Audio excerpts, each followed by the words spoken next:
అందరికీ వందనాలండి. ఈ మధ్య బైబిల్‌లో తప్పులున్నాయని చాలా వినబడుతూ ఉన్నాయి. అయితే బైబిల్‌లో తప్పులను ఎత్తి చూపించిన దేవుని స్వభావం చూస్తాం గానీ, తప్పును సమర్థించినటువంటి దేవుని స్వభావాన్ని మనము ఎన్నడూ చూడము.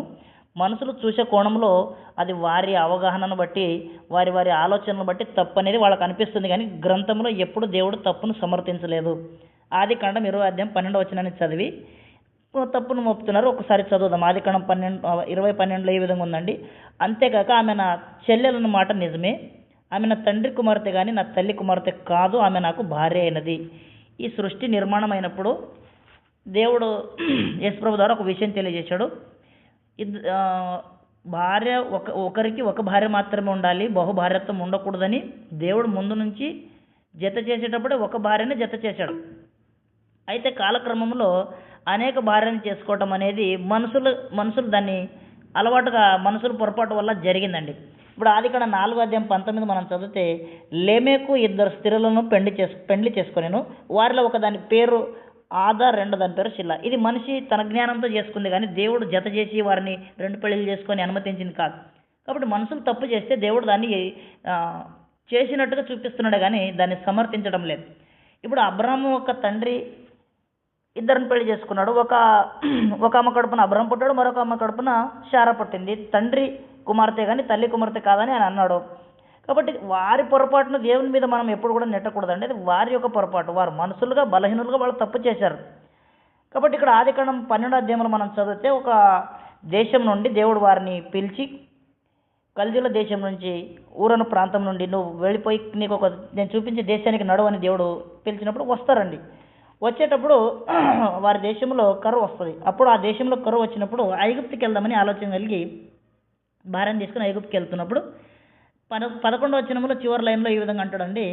అతడు తన భార్య అయిన శారాయితో, ఇదిగో నీవు చక్కని దానవని ఎరుగుదును. ఐగుప్తులు నిన్ను చూసి ఈమె అతని భార్య అని చెప్పి నన్ను చంపి నిన్ను బ్రతకనిచ్చెదరు. నీ వల్ల నాకు మేలు కలుగునట్లు, నిన్ను బట్టి నేను బ్రతుకున్నట్లు నీవు నా సహోదరుని దయచేసి చెప్పు. ఇక్కడ సగం నిజం చెప్పాడు, సగం దాచాడండి. అబద్ధం చెప్పలేదు. సగం నిజం చెప్పి ఇంకా సగం నిజాన్ని దాచాడే తప్ప అబద్ధం ఆడలేదు. సగం నిజం ఏముంది? ఈమె నా చెల్లెలు, అది సగం నిజం. ఈమె నా భార్య, ఇంకో సగం దాచాడు. కాబట్టి అది దాచాడే కానీ అక్కడ అబద్ధం ఏం ఆడలేదు. అతడు వాస్తవం చెప్పాడు ఆ రోజు అబ్రహాం గారు. అయితే అది అలాగే వాళ్ళు మనసులో పెట్టుకొని 12వ అధ్యాయం నుంచి వాళ్ళు ప్రయాణమై వెళుతూ ఉన్నారు. 20వ అధ్యాయానికి వచ్చేసరికి అక్కడ ఐగుప్తులో జరిగింది ఆ సందర్భం. ఇదేమో గెరార్లో జరిగింది. 20వ అధ్యాయం 12వ వచనంలో ఆమె నా చెల్లెలను మాట నిజమే అని చెప్పాడు. కాబట్టి నేను అబద్ధం ఆడలేదయ్యా, అది వాస్తవమే, ఇదిగో ఇది సమాచారం అని ఆ రాజుకు చెప్పాడు. కాబట్టి అప్పుడు బహుభార్యత్వం అనేది ముందు నుండే ఉంది. చాలామంది బహుభార్యలను చేసుకున్నట్టుగా పాత నిబంధనలో ఉంది.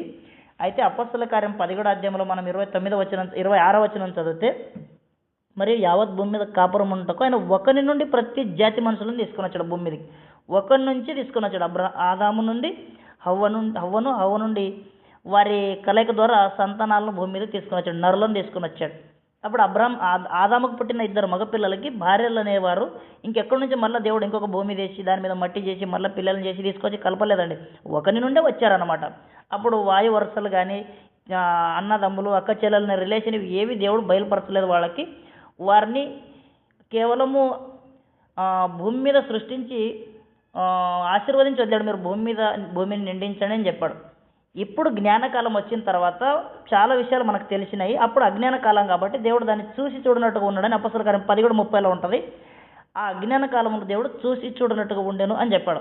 కాబట్టి అక్కడ మనకు దేవుని పాపం కానీ దేవుని లోపం కానీ దేవుని పొరపాటు కానీ మనకేం కనబడదండి. అక్కడ నరులుగా ఉన్నవారు, మనుషులుగా ఉన్నవారే బహుభార్యత్వం చేసుకున్నారు, అంటే అనేక భార్యలను చేసుకున్నారు. వాళ్ళలో ఉన్న మనుషులే తప్పులు చేశారు. దేవునికి ఎలాంటి నేరం మోపాల్సిన పని లేదు ఆయన మీద. ఆయన ఏ తప్పు చేయడు. ఆయన ఎన్నడూ కూడా పరిశుద్ధుడే, నిత్యము పరిశుద్ధుడే దేవుడు. కాబట్టి ఈ ఆదికాండం 20వ అధ్యాయం 12వ వచనంలో ఆమె నా చెల్లెలన్న మాట నిజమే అంటే సగం నిజం, అది ఇంకా సగం అబద్ధం అంటే సగం అబద్ధం కాదు, సగం నిజాన్ని దాచారు వాళ్ళు. తర్వాత క్లారిటీ ఇచ్చారనమాట. ఇదిగో ఈమె నా చెల్లెలు, ఇదిగో ఈ కోణంలో అంటే నా తండ్రి ఇద్దరిని పెళ్లి చేసుకున్నాడు. ఒక ఆమె కడుపున నేను పుట్టాను, ఒక ఆమె కడుపున ఆమె పుట్టింది. ఆమె నాకు వరుసకు చెల్లి అవుతుంది, కానీ ప్రస్తుతానికి నా వివాహం చేసుకున్న భార్య ఆమె అని చెప్పాడు. కాబట్టి అది అజ్ఞాన కాలంలో అలా జరిగినాయి. ఇప్పుడు ఈ దినాల్లో చూడండి, సొంత చెల్లెల్ని పెళ్లి చేసుకున్నవారు మన మధ్యలో లేరా? తల్లిని పాడు చేసిన వారు లేరా? బిడ్డను పాడు చేసిన తండ్రులు లేరా? అలాంటి సిచ్యువేషన్స్ ఇప్పుడు కూడా ఉన్నాయి. దాన్ని బట్టి ఈ కాలంలో మళ్ళా దేవుడిని తిడదామా? అది మనుషుల పొరపాట్లు జరుగుతూ ఉన్నాయి. దేవుడు మాత్రం ఎన్నడూ పాపాన్ని కానీ చెడును కానీ ద్వేషిస్తూనే ఉన్నాడు, కానీ సమ్మతించలేదు. ఇక్కడ దేవుని పరిశుద్ధత బయటపడుతుంది, గ్రంథం యొక్క గొప్పతనం బయటపడుతుంది, కానీ ఇక్కడ ఎలాంటి తప్పు మనకు కనబడట్లేదండి. అందరికీ వందనాలు.